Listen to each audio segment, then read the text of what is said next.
Hey guys, welcome back to Fast Fix. In this video, we're going to show you how you can fix you can't make this change because the selection is locked on your Microsoft Word. So basically, you can find this error at the bottom left hand corner of your screen. And to basically fix this issue, you just have to close your Microsoft Word. And then we're going to open this PC, so double click on this one. And then you just have to select the main drive, so drive C.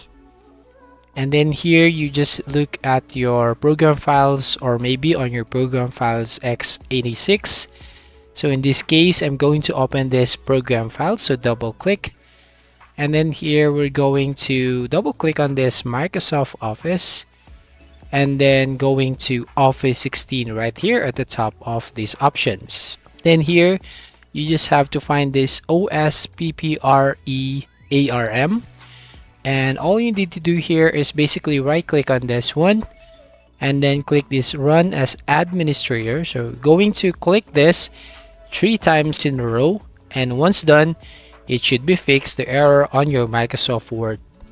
And that's it. If you find this video helpful, please consider to like and subscribe to this channel, and don't forget to hit the notification bell to notify you on the next video.